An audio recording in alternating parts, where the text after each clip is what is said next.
Pues muchísimas gracias. No sé si me oye, pero no me puedo acercar mucho más por la barriga.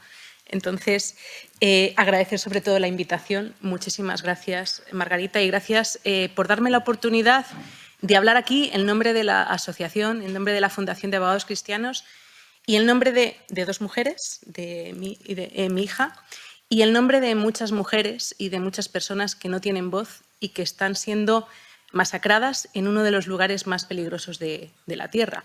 Y yo sé que cuando les hable de lugares peligrosos, pues muchos se irán a sus ciudades o a sus países, a esos sitios donde no puede entrar la policía porque da miedo, pero les estoy hablando del seno materno, de un lugar donde mujeres son descuartizadas, donde son envenenadas y el feminismo mira para otro lado.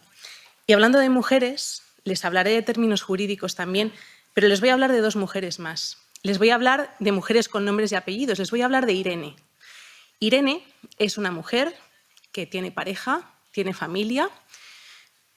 Podría decirse que era feliz. Irene era feliz y estaba trabajando y llega un momento en el que se queda embarazada y su jefe le dice a Irene que tiene que abortar porque si no, no puede seguir con su trabajo.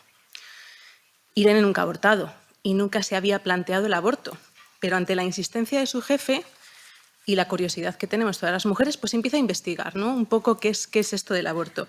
Empieza a investigar por Internet, que es lo que hacemos todos, y se topa con la web de ACAI, que es la patronal del aborto, que en España engloba a 32 centros de abortos.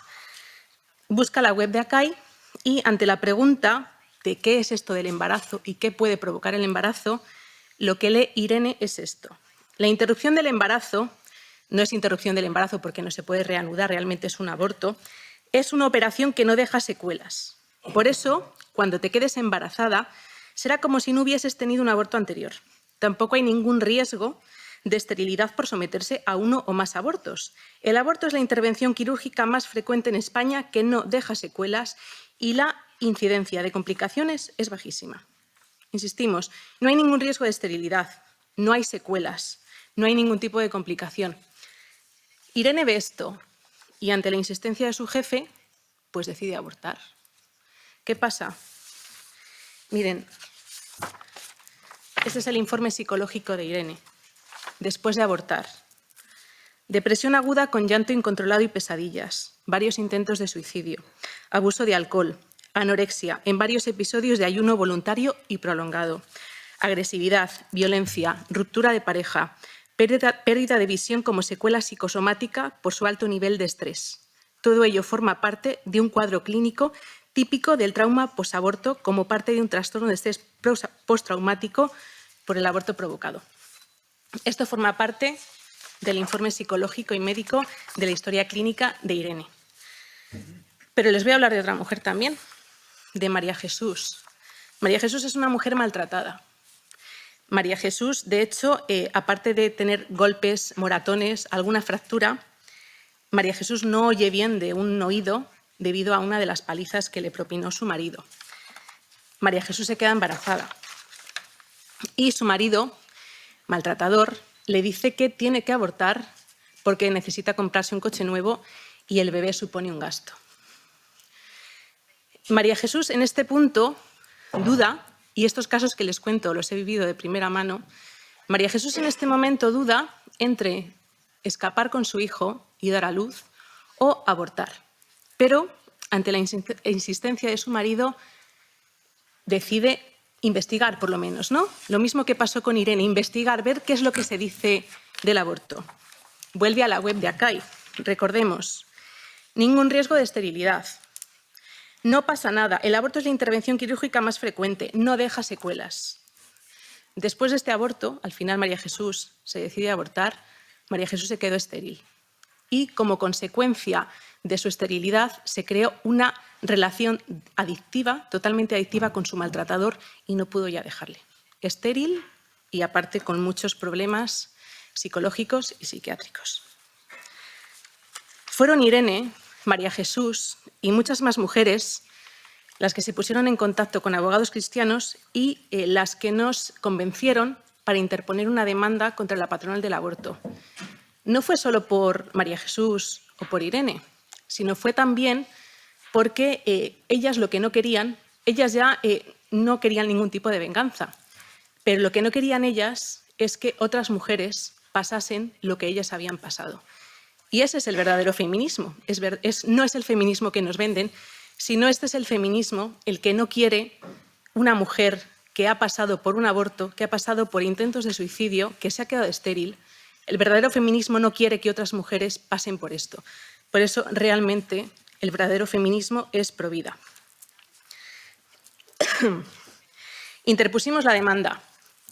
Interpusimos una demanda por publicidad engañosa contra la patronal del aborto, que engloba a 32 centros de aborto en España.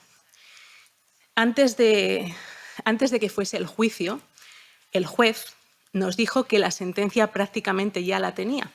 Esto es algo bastante curioso, ¿no? Que un juez te diga que sin que haya habido juicio, sin que hayas mostrado las pruebas, te diga que la sentencia prácticamente ya la tiene. Pero bueno, merecía la pena seguir luchando por María Jesús, por Irene y por todas esas niñas que son masacradas, descuartizadas y envenenadas. Así que recurrimos. Y la Audiencia Provincial de Oviedo no tuvo más remedio que darnos la razón. Porque miren, seas pro vida o seas pro muerte, lo que es evidente es que el aborto deja una serie de secuelas. Y aquí tenemos dos ejemplos. Les he leído la historia clínica de Irene, les he contado el caso de María Jesús y, objetivamente, científicamente, el aborto deja secuelas. Y es algo con lo que no se puede seguir engañando a las mujeres. Interpusimos la demanda. En primera instancia perdimos antes de que hubiese juicio, pero la Audiencia Provincial de Oviedo nos dio la razón, como les decía. ¿Y qué nos decía? Pues que ACAI, el negocio del aborto en general, en este caso representado por ACAI, que es la patronal del aborto en España, engaña a las mujeres, llegando a poner en riesgo su salud y con el único objetivo de ganar más dinero. Textualmente nos dice la sentencia que omite una información sustancial, como es la relativa a los posibles riesgos del servicio que presta, el aborto, riesgos que se traducen en la posibilidad de aparición de secuelas, fundamentalmente psíquicas, producidas por la intervención abortiva, está contribuyendo a que aquel consumidor medio pueda tomar una decisión sobre una transacción que de otro modo no hubiera tomado. En definitiva, la publicidad es engañosa. Insisto, seas pro vida o no, es evidente que el aborto conlleva una serie de secuelas. Y si no, aquí tenemos dos ejemplos, pero desgraciadamente hay muchísimos más. ¿Qué secuelas son? Pues secuelas de una entidad considerable. Perforaciones, desgarros de útero, de otros órganos próximos, infecciones, hemorragias. En estudios, por ejemplo, el estudio de Centro Nacional de Investigación y Desarrollo para el Bienestar y la Salud de Finlandia, nos dice que el índice de muerte materna vinculado al aborto es 2,95 veces más elevado que el de embarazos que llegan a su término. Otro estudio de la Universidad de Oslo nos dice que las mujeres que habían abortado presentaban malestar psicológico hasta 5 años después de la interrupción. Otro estudio noruego y alemán nos dice que el aborto provocado por malformación fetal tiene secuelas igual de graves que la pérdida de un hijo sano y la interrupción voluntaria del embarazo, aborto, en este supuesto causa aislamiento social y depresión. Ford también publica un estudio sobre la proporción de síntomas psíquicos que aparecen después de un aborto provocado y nos dice que la depresión se da en un 97,5% de los casos, la ansiedad en un 82%, el insomnio en un 77%, la pérdida de la libido en un 72%, las ideas de suicidio en un 55% y la anorexia en un 45%. Pero bueno, habíamos puesto la demanda, habíamos conseguido ganar ante la Audiencia Provincial de Oviedo, pero claro, como bien ha dicho Margarita, el aborto es un negocio y no se podían quedar así. Entonces, lo que hizo la patronal del aborto, el negocio del aborto encarnado en este caso en la patronal del aborto, fue recurrir al Tribunal Supremo. Pero mientras recurrían al Tribunal Supremo, nos amenazaban a la asociación y nos acosaban y nos hacían escraches. Yo aún recuerdo cómo un día, saliendo de casa hacia el despacho de la asociación, vi toda la calle llena de carteles como este, en el que se hacía un llamamiento público para ir a las puertas del despacho de la asociación a amenazarnos y a acosarnos para que no siguiésemos defendiendo la vida.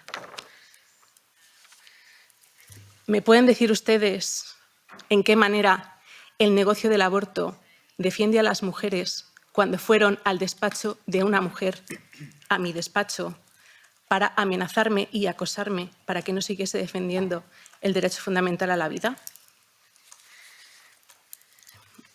Creo recordar que hasta por parte del negocio del aborto, de la patronal del aborto, se fletaron varios autobuses para que la turba que estaba en las puertas del despacho ni siquiera nos dejase pasar para entrar a trabajar. Pero seguimos luchando, insisto, porque María Jesús merece la pena, porque Irene merece la pena, porque no queremos que ninguna mujer pase lo que pasaron ellas y por todas aquellas mujeres que no tienen voz ni voto. Y seguimos luchando, y fue hace unos días cuando el Tribunal Supremo nos dio la noticia de que habíamos ganado la sentencia contra el negocio del aborto, contra la patronal del aborto y los 32 centros de abortos que engloba. Esto es un hito en España y es tremendamente importante porque es el Tribunal Supremo, la más alta instancia española, la que nos dice que la patronal del aborto, 32 centros de abortos, engañan a las mujeres y ponen en riesgo su salud con el único objetivo de ganar más dinero. ¿Esto qué implica? Pues muchísimas cosas. Lo primero, darnos cuenta de que el aborto es un negocio y que utiliza a las mujeres. Utiliza a las mujeres, no nos ve como mujeres, nos ve con el símbolo del dólar o como el símbolo del euro. Solamente nos utiliza para ganar más dinero. ¿Qué más implica? Pues que no se puede seguir subvencionando el aborto con dinero público. En época de crisis no podemos seguir sufragando con nuestros impuestos este negocio que es el negocio del aborto. ¿Qué más implica? Que los provida o las personas que van a informar a las puertas de los abortorios tienen todo el derecho a decir la verdad cuando se ha demostrado por parte del Tribunal Supremo que engañan. Entonces, si un centro de abortos engaña a las mujeres, qué mejor que ir a ese centro de abortos y decirle a las mujeres esto es el aborto y esta es la realidad del aborto y estas son las secuelas porque te están engañando. Entonces, ir a los centros de aborto, informar y rezar no solo tiene que ser un derecho, sino que tiene que ser una obligación después de la sentencia del Tribunal Supremo de España.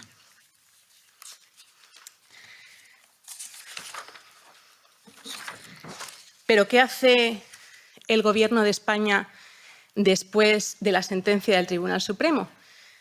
Pues lo que hace es prohibir a las personas que vamos a rezar o a informar a las puertas de los centros de abortos, prohibir que nos acerquemos.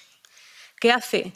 Eliminar el periodo de espera, el periodo de reflexión que tienen las mujeres cuando están pensando en abortar y en matar a su propio hijo. Y se prohíbe también informar a las mujeres de otras opciones frente al aborto.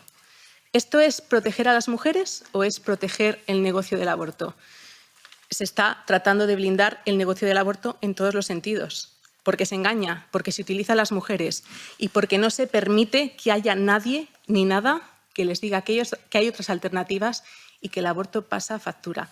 Porque hay un refrán que decimos mucho en España, es que Dios perdona siempre, el hombre a veces y la naturaleza nunca.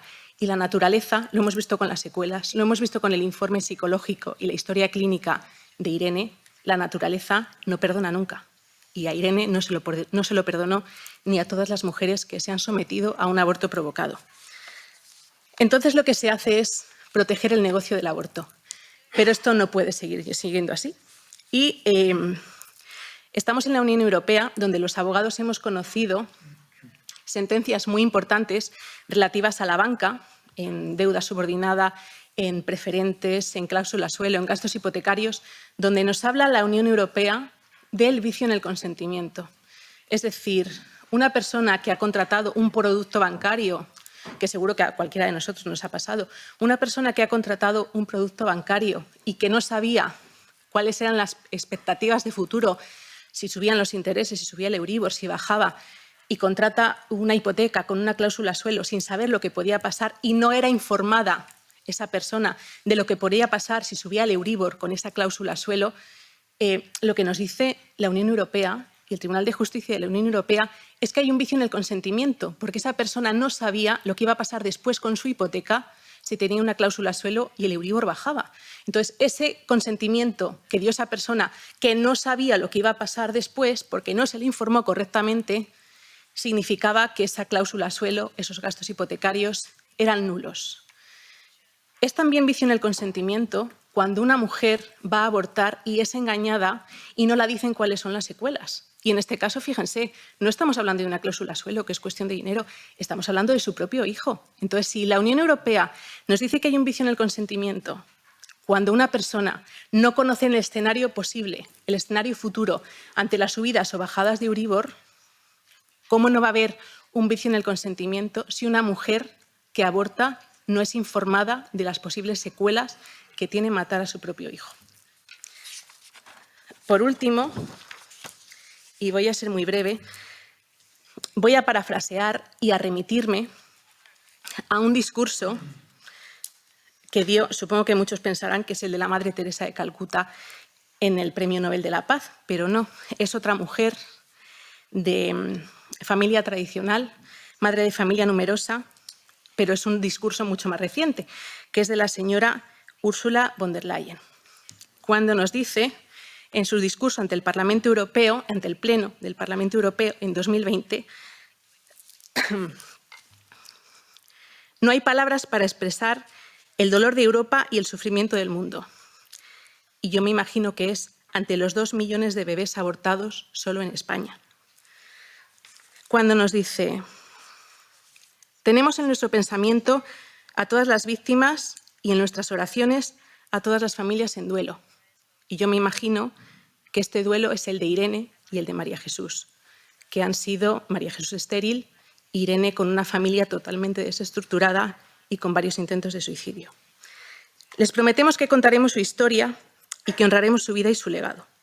Yo me imagino que el día que el aborto, como la esclavitud, sea finalmente derogado y se deje de engañar y utilizar a las mujeres, cientos de bebés lo celebrarán desde el cielo o desde allí donde estén. Porque no habrá Europa ni esperanza si seguimos acabando con nuestro futuro y con nuestros hijos. Y como decía la señora Úrsula, basta, sean valientes y digan la verdad. Y yo no digo larga vida a Europa, sino que digo larga vida a la vida. Muchísimas gracias.